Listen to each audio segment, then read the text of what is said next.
Pasta তো আমরা অনেক খেয়েছি। আজকে আপনাদেরকে তৈরি করে দেখাবো গার্লিক পাস্তা রেসিপি। খেতে অসাধারণ আর বানানো তার চেয়ে সহজ। তো দেরি না করে চলুন আপনাদেরকে এই অসাধারণ রেসিপিটি শিখিয়ে দিচ্ছি।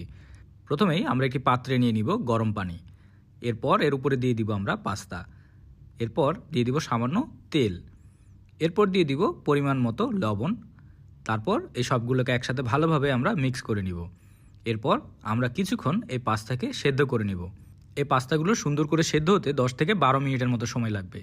এরপর আমরা এই পাস্তাগুলোকে পানি থেকে আলাদা করে নিয়ে নিব। দেখতেই পাচ্ছেন সুন্দর সেদ্ধ হয়ে গেছে। এখন এই পাস্তাগুলোকে একপাশে রেখে দিয়ে আমরা একটি ফ্রাই প্যান নিয়ে নিব।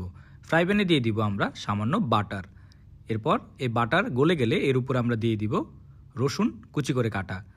আপনারা কে কোথা থেকে আমার এই ভিডিওটি দেখছেন অবশ্যই কমেন্ট করে জানাবেন। আমি আপনাদের সবার কমেন্টের উত্তর দিব, কারণ আপনাদের কমেন্ট পড়তে আমার অনেক ভালো লাগে। রসুনগুলো ভাজা হয়ে গেলে দিয়ে দিব কুচি করে কাটা পেঁয়াজ।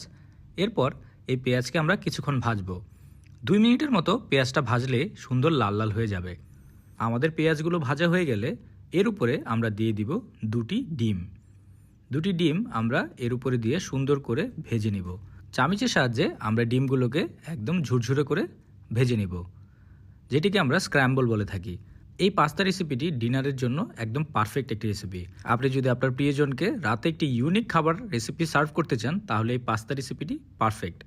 আমাদের ডিম ঝুরঝুরা হয়ে গেছে। এখন এর উপরে আমি দিয়ে দিব সামান্য টমেটো সস। টমেটো সস দিলে এর ফ্লেভারটা অন্যরকম ভালো লাগে। সয়া সস দিয়ে দিব। এরপর দিয়ে দিব সামান্য দুধ। তারপর দিয়ে দিব সামান্য অরেগানো আর গোলমরিচের গুঁড়ো। এরপর আবার এই সবগুলোকে একসাথে আমরা ভালোভাবে মিক্স করে নিব। আমরা আরও কিছুক্ষণ রান্না করব 2 থেকে 3 মিনিটের মতো। এর ভিতরেই আমাদের এই ডিমের মিশ্রণটি তৈরি হয়ে যাবে। এরপর আমরা এর উপরে দিয়ে দিব আমাদের সেদ্ধ করে রাখা পাস্তাগুলো।